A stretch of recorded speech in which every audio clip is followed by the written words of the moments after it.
नमस्कार मित्रांनो, मी सिद्धोदन दिलीप आंबेगावे स्वागत करतो तुमचं दिशा इनिशिएटिव्ह उपक्रमामध्ये. मित्रांनो, दिशा इनिशिएटिव्ह उपक्रमाचा हा मी कसा घडलो यातील हा तिसरा भाग आहे. आणि सगळ्यात महत्त्वाची गोष्ट आणि आनंददायी ती म्हणजे काय, आपण पहिला मी कसा घडलो या भागामध्ये ईश्वर कातकडे सरांचं घेतलं, दुसऱ्यामध्ये आपण जिल्हाधिकारी साहेबांचं घेतलं आणि आज सगळ्यात महत्त्वाची गोष्ट आणि आनंददायी दिशा उपक्रमाच्या माध्यमातून म्हणजेच ज्यांच्या कल्पनेतून हा उपक्रम सुरू झालेला आहे तेच आदरणीय श्री नुरुल हसन सर आपल्या दिशा उपक्रमामध्ये आलेले आहेत.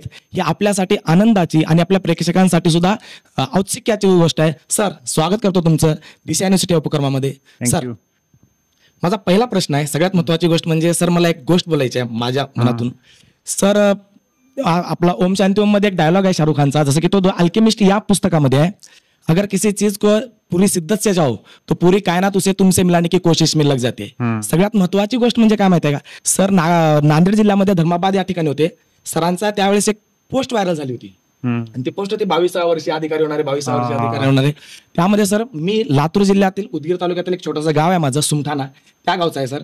त्यावेळेस तुमचं पोस्ट आमच्या गावामध्ये इतकी व्हायरल झाली होती, त्या पोस्टला बघितल्यानंतर माझ्या मित्रांची जे एमपीएससीचा अभ्यास करत होते स्पर्धा परीक्षा, अशी इच्छा झाली होती की सरांना कधीतरी भेटायचं, एक इच्छा होती सर. आणि त्यासाठीच मग आम्ही अशी विचार केली की मला वाटलं नव्हतं असं काही आपल्या आयुष्यामध्ये अनपेक्षित गोष्टी घडत असतात, मला कधी वाटलंही नव्हतं आणि माझ्या डोक्यामध्ये विचार आला नसता की मी सरांना फक्त भेटणारच नाही आहे तर सरांचा मी इंटरव्ह्यू सुद्धा घेणार आहे. त्यासाठी सर माझं खरंच खूप मोठेपणा आहे सर, आणि त्यातल्या त्यात मी आयुष्यभर ऋणी राहील सर ह्या गोष्टीसाठी. मी सांगतो, ज्या पोस्ट मध्ये लिहिला होता की 22व्या वर्षी मी IPS मध्ये आलो. 22व्या वर्षी आलो नाही, तो काय चुकीचा आला होता. परंतु बरोबर आहे की यंग एज मध्ये आपण UPSC सिव्हिल सर्व्हिस क्रॉस केले आणि पहिली पोस्टिंग धर्माबाद मध्ये. ते लातूर जिल्ह्याच्या बाजूला असल्यामुळे सर थोडंसं आमच्याकडे क्रेज खूप होता सर, आणि तुमच्याकडे बघून आम्ही खूप मोठ्या प्रमाणामध्ये स्पर्धा परीक्षेमध्ये आलो सर, आमच्या गावातले खूप. सर प्रश्न मंजुषाला सुरू करू आपण. माझा पहिला प्रश्न आहे सर, जो नेहमीच कोणती मुलाखत सुरू असताना विचारला जातो, तो म्हणजे काय सर, भंडारा जिल्ह्यामध्ये तुम्ही कार्यरत झालात, त्या अगोदर तुम्ही वर्धा जिल्ह्यामध्ये होतात. भंडारा जिल्ह्यामध्ये आल्यानंतर तुम्हाला भंडारा जिल्हा कसा वाटला, म्हणजे तुमचा अनुभव कसा आहे भंडारा जिल्ह्याचा? नाही, भंडारा जिल्ह्याचा अनुभव खूप चांगला आहे.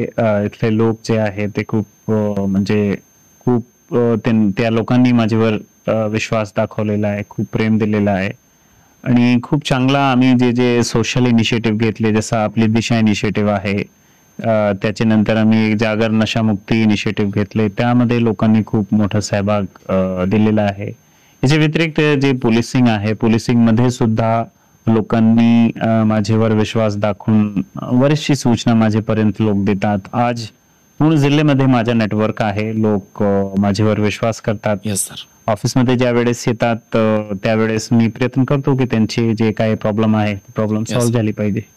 अच्छा सर, थँक्यू सर. म्हणजे भंडारा जिल्हा तसा अतिशय उत्तम आणि चांगला आहे प्रत्येक गोष्टीमध्ये, आणि त्यातल्या त्यात आपल्याला भंडारा जिल्ह्याला आपले SP म्हणून नुरुल हसन सर लाभले. 100% या जिल्ह्याचा पुढे चालून अतिशय मोठ्या प्रमाणामध्ये आणि चांगल्या पद्धतीने विकास पण होईल. सर माझा दुसरा प्रश्न आहे सर, तुमच्या वैयक्तिक आयुष्याबद्दल आणि जीवन प्रवासाबद्दलची थोडीशी माहिती आमच्या प्रेक्षकांना.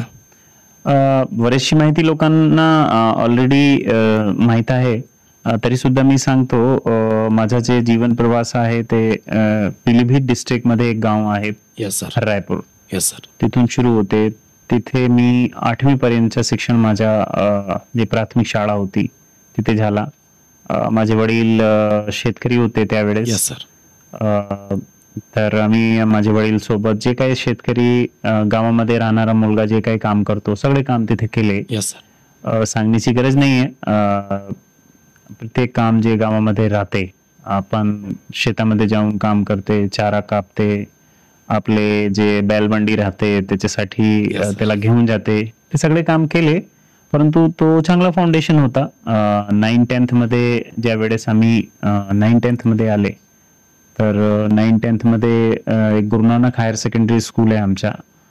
त्या गुरुनानक हायर सेकंडरी स्कूल मध्ये आम्ही हे केले, 9th-10th केले. नंतर माझे वडीलची एक नोकरी लागली, क्लास 4 मध्ये एक नोकरी लागली. त्या नोकरी बरेलीमध्ये होती. तिथे त्यांनी जॉईन केला आणि आम्ही सोबत माझे वडील सोबत बरेलीला आले. बरेलीमध्ये आता कारण नोकरी क्लास 4 ची होती, तर म्हणजे चांगली सुविधा नव्हती, तर एक मोहल्ला होता जोगी नवादा, तिथे आम्ही एक घर घेतले. एक कमरेचा घर होता. अच्छा सर. तिथे 11th-12th असं केले. कोचिंग करण्याचे पैसे नव्हते, तर वडीलनी 1 एकर जमीन जी होती गावामध्ये ती जमीन विकून टाकली. त्या पैसेतून आम्ही IIT ची कोचिंग केले. IIT मध्ये सिलेक्शन झालं नाही, परंतु एक युनिव्हर्सिटी आहे आणि तो खूप म्हणजे चांगली युनिव्हर्सिटी आहे, Aligarh Muslim university. Yes sir, yes sir. तिथे माझं सिलेक्शन झालं. तिथे आम्ही 4 वर्ष BTech इलेक्ट्रिकल इंजिनिअरिंग केले. इंजिनिअरिंग केल्यानंतर माझी जॉब एक सिमेन्स कंपनी आहे तिथे लागली. सिमेन्स मध्ये असताना मला असा वाटला की मला सिव्हिल सर्व्हिसची तयारी केली पाहिजे. कारण मला ते चांगला वाटत नव्हता, मजा येत नव्हता. म्हणजे तर आम्ही सिव्हिल सर्व्हिसची तयारी करून लागले, परंतु तिथे वेळ नव्हती. जॉब खूप जास्त म्हणजे 10 तास 12 तास 14 तास काम करावं लागते तिथे. नंतर आम्ही एक गव्हर्नमेंट जॉबचे एक्झाम दिले भाभा अटॉमिक्स सेंटरच्या. तिथे आमचं सिलेक्शन झाला. तिथे 8 तास 9 तासचा काम होता. तर 9 तास काम केल्यानंतर जे काही वेळ आम्हाला भेटत होती त्या वेळमध्ये आम्ही म्हणजे सिव्हिल सर्व्हिसची तयारी करत होतो. तर अशा प्रकारे आम्ही तयारी केली आणि सिलेक्शन झाला माझं. Yes sir, thank you sir. विचार करू शकता मित्रांनो, एका शेतकऱ्याचा मुलगा स्वतःच्या मेहनतीनं प्रयत्न करतो आणि त्या माध्यमातून इंजिनियर होतो. त्याच्यानंतर मग बार्कमध्ये सायंटिस्ट होतात. त्याच्यानंतर सुद्धा अजून आपले स्वप्न पूर्ण झालेले नाहीत. या माध्यमातून नंतर UPSC जी भारतातली सगळ्यात अवघड परीक्षा समजली जाते त्यामध्ये IPS होतात. म्हणजे हे आपल्यासाठी अतिशय प्रेरणादायी प्रवास आहे सरांचा. Thank you sir. माझा पुढचा प्रश्न आहे जी की सर्वात महत्वपूर्ण म्हणजे सर भारतातील सर्वात अवघड परीक्षा UPSC आणि तुमच्या आयुष्यामध्ये मग UPSC ची ओळख कशी झाली आणि त्यामधून तुमचा प्रवास कसा सुरू झाला?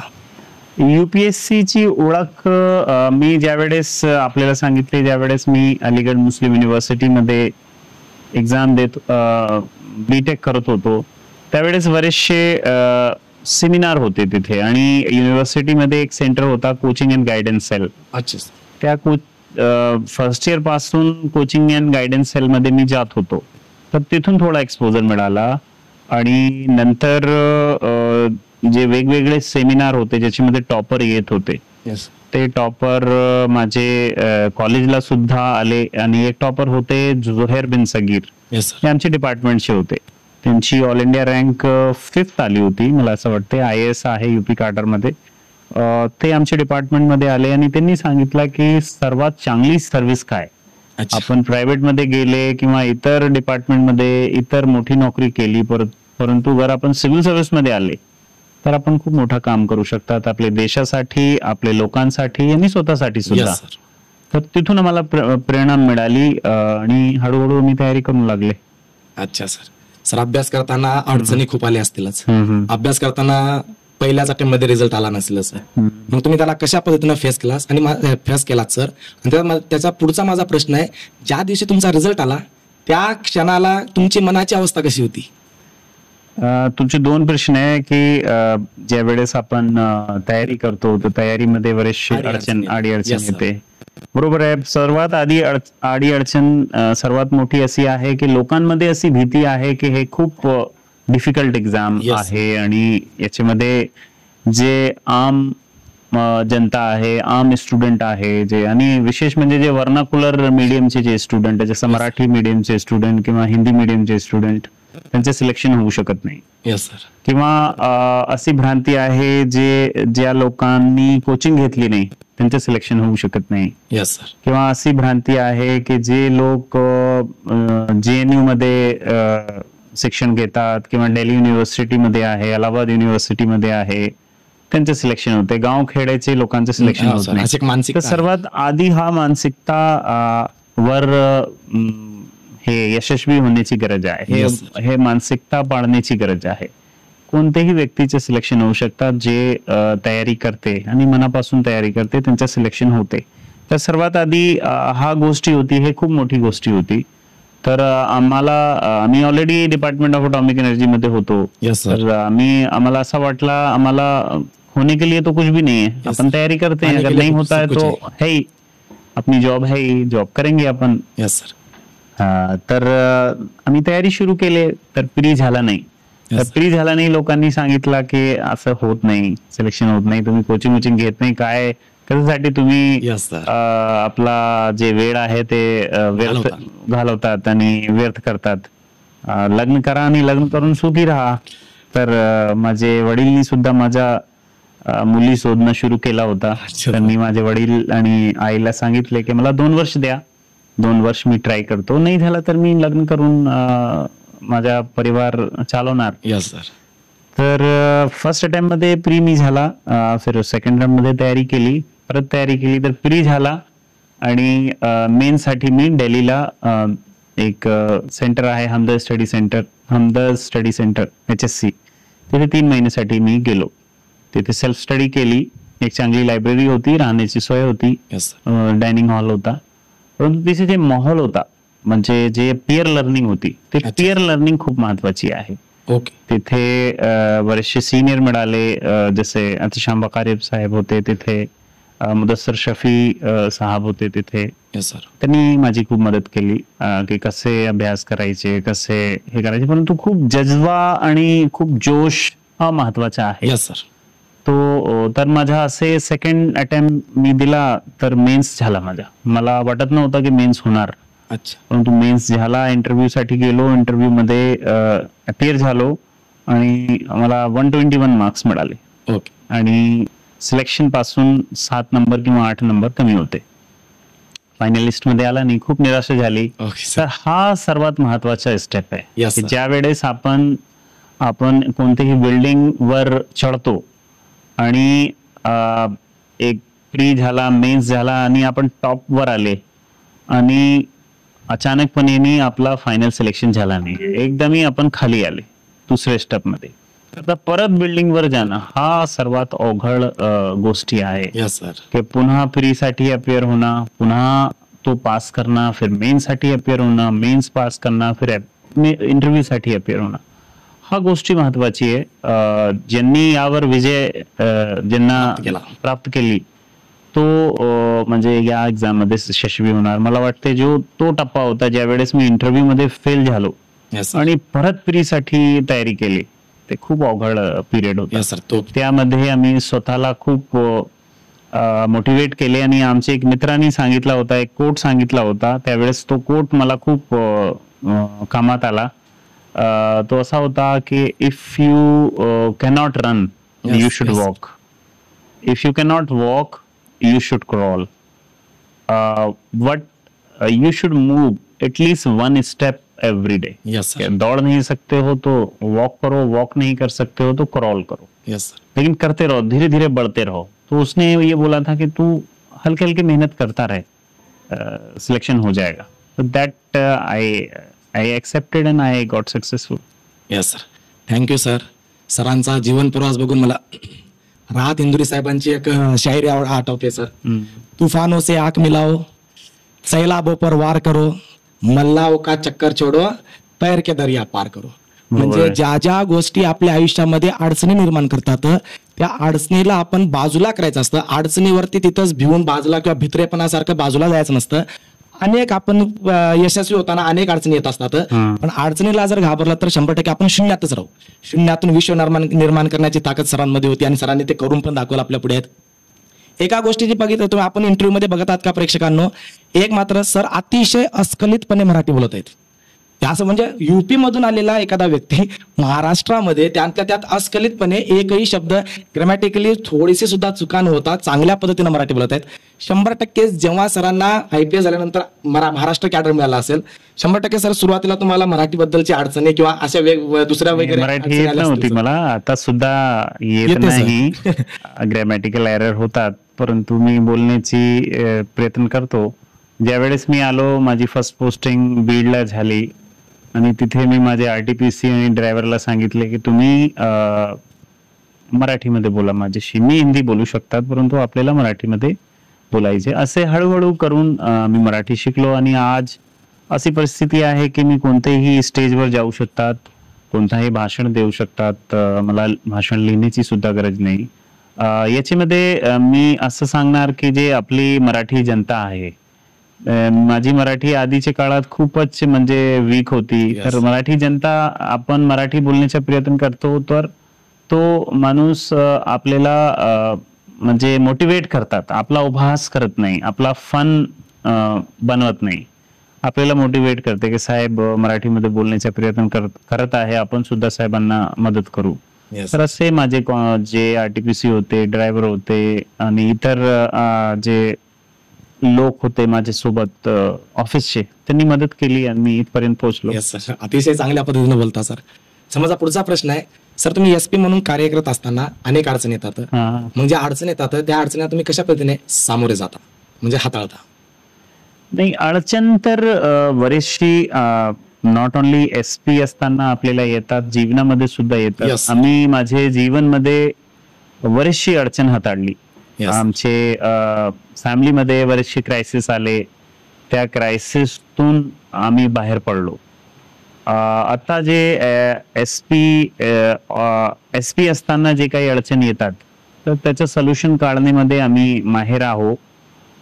तो परत मी आपल्याला तोच सांगतो की आम्ही ज्या ठिकाणवरून सुरू केले आणि इथपर्यंत आले, म्हणजे एवरीथिंग आई हैव अचीव्ड, तो अभी खोने के लिए कुछ नहीं है.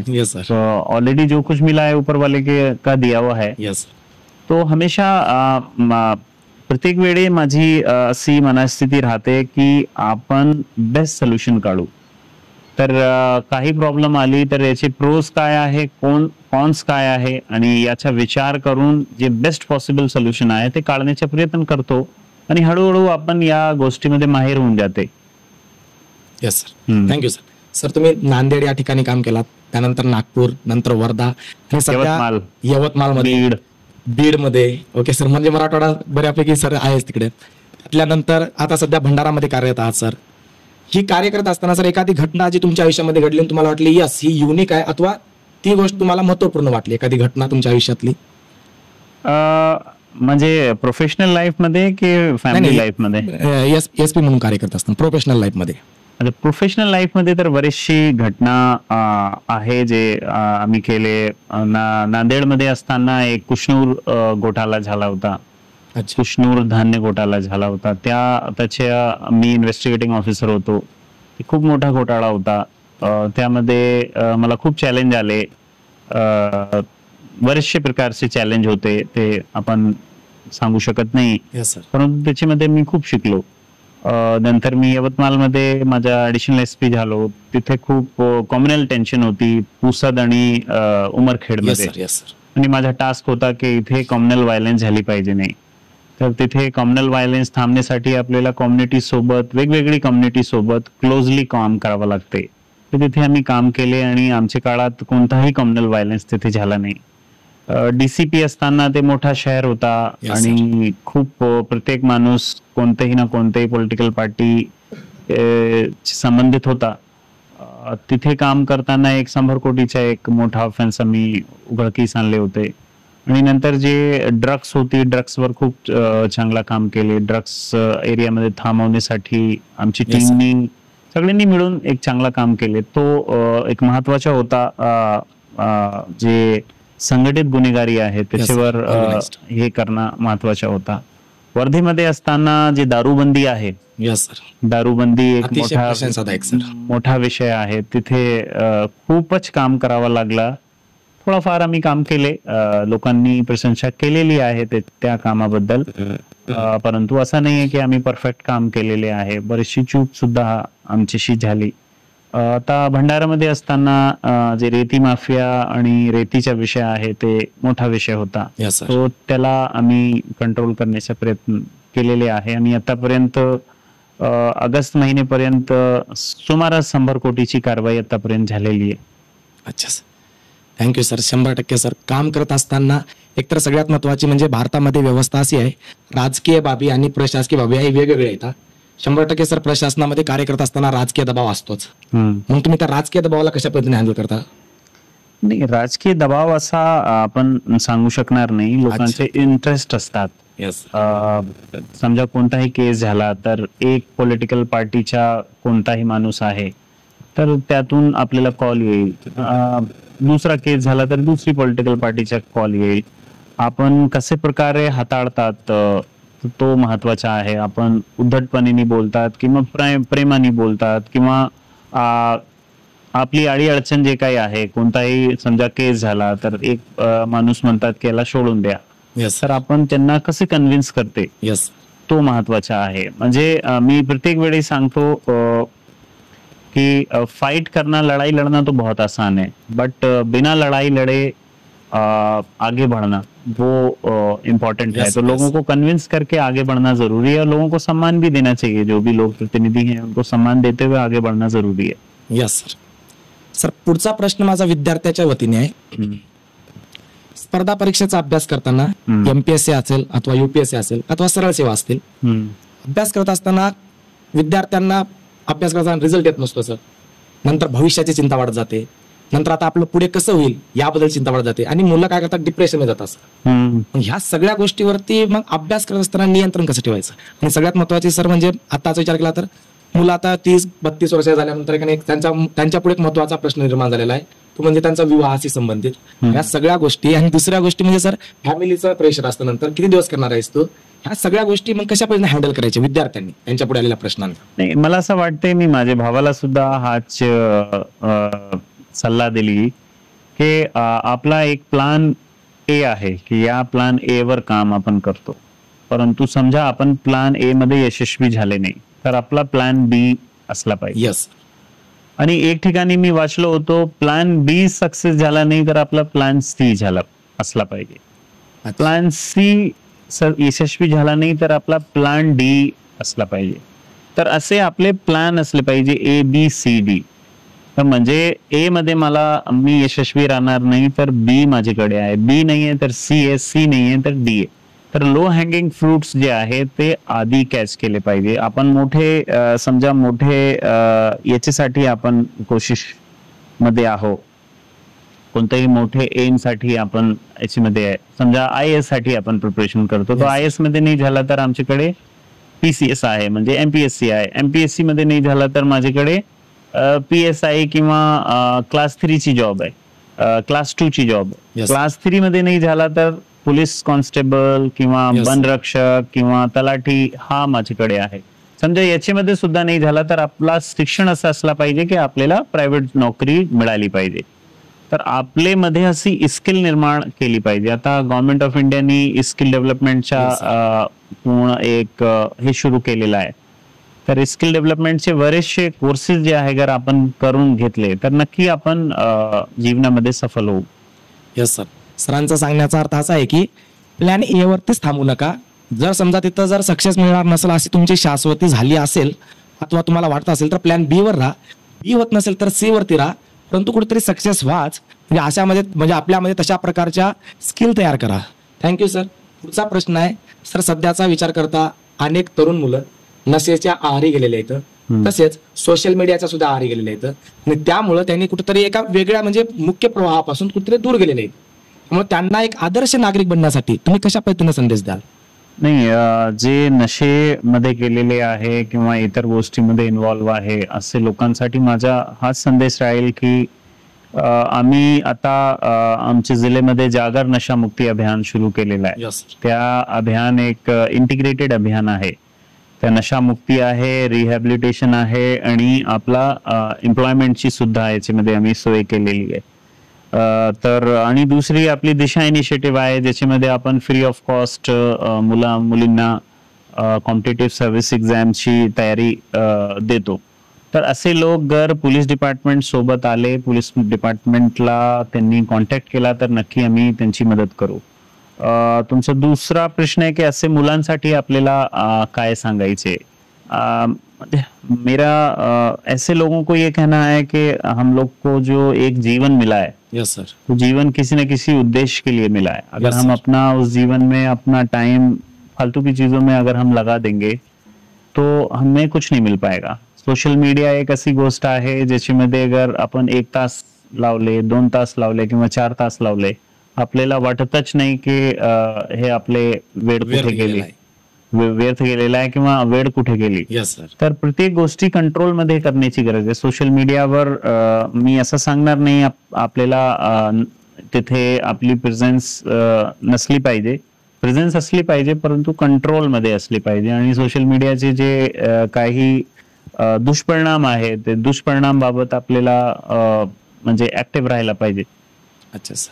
माणूस जीवन जगत असताना सर शिक्षणाचं महत्व आपल्या आयुष्यामध्ये, वैयक्तिक आयुष्यामध्ये किंवा जीवन जगत असताना किती आहे तुमच्या नजरेतून? शिक्षणाचं महत्व तर खूपच आहे. कारण आपण समाजामध्ये आपल्याला चांगलं काम करायचे तर प्रत्येक गोष्टीची माहिती असली पाहिजे. Yes sir. समजा आपण बँकच्या कोणताही काम करण्यासाठी गेले, बँक फॉर्म ओपनिंग करण्यासाठी गेले आणि आपण शिक्षित नाही, येस सर, तर आपण एक बेसिक्स बँकचं काम सुद्धा करू शकत नाही. आपण शिक्षित आहे, न्यूजपेपर वाचत आहे, शिक्षित होणं महत्वाचं आहे. त्याचबरोबर आपल्याला आपले आजूबाजूला जे काही गोष्टी घडते त्याबद्दल माहिती होणं सुद्धा महत्वाचं आहे. Yes sir. म्हणजे आपण शिक्षित आहे परंतु सोशल मीडियामध्ये लीन आहे, आपले आजूबाजूला आपल्या जिल्ह्यामध्ये आपल्या राज्यामध्ये काय होते त्याबाबत आपण माहितीच नाही, तर तो सुद्धा एक इम्पॉर्टंट गोष्ट आहे. शिक्षण आपल्याला आपल्या जीवनमध्ये आपण कसे जगायचे ते शिकवतात आणि आपले अधिकार, आपले राईट्स, आपली ड्युटीज काय आहे त्याबद्दल सांगतात. आणि जर आपण शिक्षित आहे तर आपण आपल्या मुला मुलींना सुद्धा चांगलं शिक्षण देऊ शकतात आणि आपली भावी पिढी जी आहे भावी पिढीला चांगला मार्गदर्शन करू शकतात. Yes sir. म्हणजे सरांच्या सांगण्यावरून एक गोष्ट समजली. नेल्सन मंडेला साहेब म्हणायचे, education is the most powerful weapons, you can change the world. म्हणजे शिक्षणाचं महत्व इतकं आहे की आपणाला जर एखादा बदल करायचा असेल, स्वतःच्या वैयक्तिक आयुष्यात असेल, समाजात असेल, देशात असेल, तर तुम्ही शिक्षणाची कास सातत्यानं धरली पाहिजे. शिक्षणापासून कधीच दूर जायचं नाही, कारण की सर्व सत्तेचं मूळ हे ज्ञान सत्ता असते.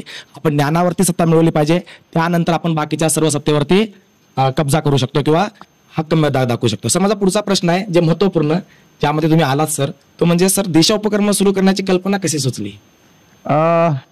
बरोबर आहे, चांगला प्रश्न आहे. दिशा उपक्रम बद्दल कसे आपण हे केले. दिशाचे पूर्वी हा गोष्ट सुरू होते 2018 पासून, ज्या वेळेस मी नांदेडमध्ये एक मोठा कार्यक्रम होता, आपले शिखर परदेशी सरांनी सुरू केला होता. वीकली क्लासेस होत होती तिथे, वीकली नाही मंथली क्लास होत होती. तिथे एक कार्यक्रम मध्ये मी गेलो आणि तिथे मी भाषण दिले आणि त्यांच्या काय हे होता ते मी पाहिले. दुसरी गोष्ट होती की 2018 मध्ये टेक्नॉलॉजी समोर येत होती. म्हणजे जिओच्या नेटवर्क आणि हे सगळी गोष्टी समोर येत होती. आणि आमचं जे शिक्षण होता, आम्ही जे UPSC ची तयारी केली त्याच्यामध्ये आम्ही कोणत्याही प्रकारची कोचिंग घेतली नाही. आम्हाला मार्गदर्शनचा अभाव राहिला.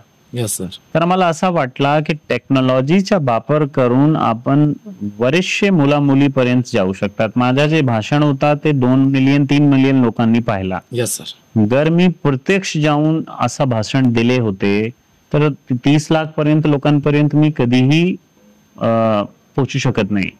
तर टेक्नॉलॉजीचा वापर आपले जे नवीन पिढी आहे त्याचे भविष्य सुधारण्यासाठी केला पाहिजे असा माझ्या मनात आला. आणि दिशाचा जे प्रकल्प आहे याच्या पूर्वी आम्ही फ्री अकॅडमी IAS एक चॅनल सुरू केले होते, आम्ही आणि आमचे काही मित्रांनी. त्याच्यामध्ये आम्ही UPSCच्या मार्गदर्शन करत होते. तर आमच्या मनात आला की मराठी स्टुडंट जे आहे आपले पूर्ण महाराष्ट्राचे जे स्टुडंट आहेत त्यांच्यासाठी सुद्धा काय केलं पाहिजे. तर त्यातून हा गोष्टी समोर आली. आधी असा होता की आम्ही एक क्लासेस देऊ जे मतानी साहेबांनी केला होता. तर माझा असं म्हणणं होता की मतानी साहेबांनी जे केलं त्याचे पुढे त्यांच्या एक स्टेप पुढे आपण करू, त्यांचा प्रोग्राम सुद्धा राहायला पाहिजे आणि आपला प्रोग्राम सुद्धा बनला पाहिजे. तर त्या प्रेरणातून दिशा कॉन्सेप्ट आला. यावर आम्ही आणि ऍडिशनल SP ईश्वर कातकाळे साहेब होते, आम्ही बरेच दिवस त्याच्यावर हे केले, ड्राफ्ट तयार केले. नंतर सकाळी सकाळी उठून त्याच्यावर विचार केले की कसा केला पाहिजे आणि फायनली याचा ड्राफ्ट तयार झाला. आणि आम्ही आमचे जे हेडक्वार्टर आहे हेडक्वार्टर मध्ये एक जागा शोधली, ते स्टुडिओ आज जिथे आपण बसलो हे स्टुडिओच्या आपण निर्माण केले Yes. आणि नंतर त्याची स्पर्धा परीक्षा सुद्धा घेतली आणि 50-50 स्टुडंट प्रत्येक पोलीस स्टेशन मधून आपण घेतले. तर हळूहळू हा प्रोग्राम समोर आला. Yes sir. सर, दिशा उपक्रमाच्या माध्यमातून नेमकं विद्यार्थ्यांना काय मिळणार आहे, म्हणजे कोणत्या स्पर्धा परीक्षेबद्दलची माहिती? नाही, दिशा उपक्रम मध्ये आम्ही जे विचारणा केले, दिशा उपक्रमचे 3 पिलर आहे. फर्स्ट पिलर आहे आपला मोटिवेशन. Yes sir. मोटिवेशन आपल्याला मिळाला पाहिजे आणि मोटिवेशन म्हणजे कॉन्स्टेबल पासून IPS पर्यंत आणि तलाठी पासून IAS पर्यंत, वनरक्षक पासून DCF पर्यंत सगळे प्रकारचे अधिकारी इथे आले पाहिजे, त्यांचे इंटरव्ह्यू झाले पाहिजे. अच्छा सर. त्यातून लोकांना मोटिवेशन मिळते कसे त्यांनी परीक्षा पास केली. Yes sir. परंतु फक्त मोटिवेशन आपल्याला एक्झाम पास करू शकत नाही. नंतर आपल्याला हँड होल्डिंग पाहिजे. Yes sir. तर हँड होल्डिंग साठी आपल्याला क्लासेस घ्यावा लागेल. तर त्यामुळे आम्ही क्लासेसच्या निर्माण केले. तर दुसरा प्लर आहे याच्या क्लासेस देणं. वेगवेगळे क्लासेस आम्ही इथे देणार. आता क्लास 3 क्लास 4 चालू आहे यस सर. किंवा क्लास 2 चालू आहे. क्लास 1 ची क्लासेस सुद्धा आपण देऊ. तिसरा पिलर आहे याच्या मेंटरिंग. मेंटरिंग मध्ये जे काही मुलं आम्ही सिलेक्ट केलेले आहे त्या मुलांना आम्ही इथे बोलवणार. त्या मुलांचे आता दिशाची वेबसाईट सुद्धा सुरू केलेली आहे. वेबसाईटवर ऑनलाईन टेस्ट अच्छा. प्रत्येक महिन्यामध्ये एक ऑनलाईन टेस्ट आम्ही घेणार. काही मुलांना इथे बोलून घेणार, काही मुलं आपली वेबसाईटवर रजिस्टर होऊन टेस्ट देऊ शकतात आणि त्या टेस्टच्या डिस्कशन प्रत्येक महिन्याला किंवा प्रत्येक 2 महिन्यामध्ये आपला जे बहुउद्देशीय हॉल आहे Yes, तिथे जे काही टीचर राहील ते टेस्टच्या डिस्कशन करतील. टेस्टच्या डिस्कशन झाल्यानंतर मुलांची काय फीडबॅक आहे त्या फीडबॅक आपण घेऊ, त्यांना फीडबॅक देऊ, त्यांना मेंटरिंग देऊ, त्यांच्याशी आपण डायरेक्ट बोलू आणि ज्या लोकांना फील्डची गरज आहे, समजा आमचे जे DI वगैरे आहे ते त्यांना शारीरिक प्रशिक्षण देऊ शकतात, फिजिकल प्रशिक्षण देऊ शकतात. यस ते सर. 3 पिलर असे दिशाचे आहे. हे सगळे विद्यार्थ्यांना मोटिवेशन भेटणार, हँड होल्डिंग टीचिंग भेटणार आणि मेंटरिंग सुद्धा भेटणार. आणि समजा या तिन्ही याच्यामध्ये बरेचसे मुलं यशस्वी झाले नाही तर आपला चौथा पिलर आहे स्किल डिपार्टमेंट महाराष्ट्र गव्हर्नमेंटच्या. त्यांच्याकडून स्किल आणि रोजगार डिपार्टमेंट रोजगार मेळावा सुद्धा आपण यांच्यासाठी आयोजित ऑर्गनाईज करणार करणार. Yes sir. Thank you sir. म्हणजे दिशा उपक्रमाच्या माध्यमातून विद्यार्थ्यांना जास्तीत जास्त स्वतःच म्हणजे एम्प्लॉयमेंट कसं मिळेल, रोजगार कसं मिळेल, या हेतूने सरांनी दिशा उपक्रम सुरू केला आहे. सर, अतिशय स्तुत्य आणि अतिशय चांगला उपक्रम आहे सर. मला यासाठी एक शायरी म्हणून वाटते सर, जो आग लगी है सीने में उसे एक दिशा दीजिए, जो आग लगी है सीने में उसे एक दिशा दीजिए और तुम क्या कर सकते हो ये जमाने को दिखा दीजिए. म्हणजे जर तुम्ही दिशा उपक्रमामध्ये जॉईन झाला तर 100% तुम्ही सांगू शकता जमान्याला की मी काय करू शकतो. त्यासाठी सरांनी जो उपक्रम सुरू केला अतिशय स्तुत्य आहे सर आणि सर्वीकडे सगळीकडे त्याची प्रशंसा होत आहे सर. Thank you sir. तुम्ही भंडारा जिल्ह्यासाठी इतक्या चांगल्या पद्धतीने उपक्रम सुरू केला. त्यामध्ये सर माझा पुढचा एक प्रश्न आहे, जे तुम्ही एक नवीन उपक्रम सुरू केलेला आहे तो म्हणजे सर जागर नशामुक्ती आहे सर. बरोबर सर. जागर नशामुक्ती अभियानबद्दल नेमकं काय सांगाल, म्हणजे हा हेतू सुरू करण्याचा हेतू काय होता आणि या माध्यमातून विद्यार्थ्यांना किंवा जे नशेच्या आहारी गेल्या त्यांना कशा पद्धतीने बाहेर आणणार सर? नाही, जागर नशामुक्ती जे अभियान आहे आपले जिल्ह्याचे जे पालकमंत्री साहेब आहे किंवा जे लोकप्रतिनिधी आहे त्यांनी आम्हाला सांगितले की बरेचसे लोक आपले नशेचे आहारी गेलेले, तर असा काही प्रोग्राम सुरू करा ज्याच्यामध्ये लोकांना अवेअरनेस वाढली पाहिजे आणि एन्फोर्समेंट सुद्धा चांगला झाला पाहिजे. तर त्याचे सुद्धा 3 पिलर आहे. फर्स्ट आहे एन्फोर्समेंट, सेकंड आहे अवेअरनेस आणि थर्ड आहे रिहॅबिलिटेशन. Yes sir. तर एन्फोर्समेंट मध्ये आम्ही वेगवेगळी टीम तयार केलेली आहे आणि आपले प्रत्येक पोलीस स्टेशन मध्ये QR कोड लावलेले आहे. ते QR कोडची गोष्टी थोडी इनोव्हेटिव्ह आहे कारण लोक पोलिसांना डायरेक्ट फोन करण्यामध्ये घाबरतात. Yes sir. माहिती देत नाही. त्यांना असं वाटते आमचं नाव येईल. जर QR कोड स्कॅन केले आणि ते स्कॅन करून माहिती पाठवले तर कोण माहिती दिला हे नाव जाहीर होणार नाही. Yes sir. त्याचबरोबर शिकायत पेटी लावलेली आहे. तर जर कोणाला लेटर लिहायची तर शिकायत पेटीमध्ये टाकू शकतात. आणि तिसरा माझा मोबाईल नंबर सगळ्यांना दिलेला आहे. Yes sir. ते मोबाईलवर पाठवू शकतात. तर 3 मीडियम आहे. 3 मीडियम मधून माहिती आपल्यापर्यंत येईल. तर माहिती एकदा आली तर त्या माहितीवर आपण ऍक्शन घेण्यासाठी आपल्याकडे डेडिकेटेड टास्क फोर्स तयार केलेली आहे लोकल क्राईम ब्रांचमध्ये आणि प्रत्येक पोलीस स्टेशनमध्ये SDPO ऑफिसमध्ये. तर असे एन्फोर्समेंट होईल अवेअरनेससाठी आम्ही काय केले, आणखी एक इनोव्हेटिव्ह गोष्टी केलेल्या याच्यामध्ये की civil service anti narcotics club सुरू आम्ही करणार. आता काही ठिकाणी केलेले आहे. सर्व महाविद्यालयामध्ये ग्रॅज्युएशनचे जे विद्यालय आहे, आधी ग्रॅज्युएशनचे विद्यालयामध्ये अँटी नार्कोटिक्स क्लब आपण सुरू करू. त्यामध्ये वेगवेगळी गोष्टी आपण आधी 10-15 मुलांना ट्रेन करू. ते मुलं आपले कॉलेजमध्ये लोकांना ट्रेन करतील, माउथ टू माउथ पब्लिसिटी करतील की जर आपण नशेच्या आहारी गेले तर काय आपले करिअरवर होऊ शकतात आणि इतर काय प्रोग्राम होऊ शकतात. त्या अनुषंगाने सिव्हिल अँटी नार्कोटिक्स क्लबच्या अनुषंगाने वेगवेगळे प्रोग्राम महाविद्यालयामध्ये होणार आहे. आम्ही सुद्धा त्याच्यामध्ये सहभागी होऊ. काही ठिकाणी आमचे पोलीस स्टेशनचे लोक सहभागी होणार. आणि तिसरा टप्पा म्हणजे रिहॅबिलिटेशन मध्ये जे रिहॅबिलिटेशन सेंटर आहे, NGOs आहे, असे मुले जे मुली जे ऑलरेडी आहारी गेलेले आहेत त्यांना वाचवणं आणि त्यांना मेन स्ट्रीम मध्ये आणणं आणि दिशाच्या माध्यमातून जर ते दिशामध्ये येण्यामध्ये इच्छुक आहे किंवा जे आपला एम्प्लॉयमेंटची जी अपॉर्च्युनिटी आहे, स्किल डेव्हलपमेंट सोबत आपण जे हे केले, त्यांना रोजगार पाहिजे तर स्किल डेव्हलपमेंट डिपार्टमेंट मार्फत त्यांना रोजगार देण्याची सोय करणार. त्यांना तयारी करायची तर दिशा मार्फत त्यांना तयारी करण्याची सोय करणार. तर असा हा प्रोग्राम आहे. Yes sir, thank you sir. Sir माझा शेवटचा एक प्रश्न आहे सर, म्हणजे सर भंडारा जिल्ह्याला अजून विकसित करण्यासाठी, भंडारा जिल्ह्याला अजून चांगल्या पद्धतीने बनवण्यासाठी, जसं की दिशा उपक्रम आहे, जसं की जागर नशामुक्ती केंद्र आहे, तसं तुमच्या डोक्यामध्ये अजून कोणकोणत्या प्लॅन आहेत जे भंडारा जिल्ह्याला चांगल्या पद्धतीने बनवायचं आहे?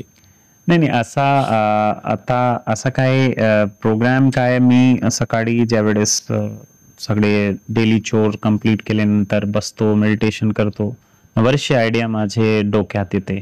तर तो आयडिया मी इम्प्लिमेंट करतो, माझ्या टीम सोबत डिस्कस करतो.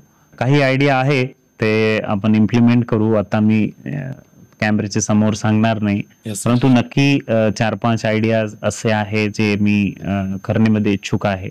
आणि एक आयडिया मी सांगू इच्छितो, जे बीट इन्फॉर्मेशन सिस्टम आहे, म्हणजे बीट मध्ये जे गुन्हेगार कोण आहे आणि चांगले लोक कोण आहे, तर तशी माहिती राहते आमच्याकडे, परंतु तो हार्ड कॉपी मध्ये राहते.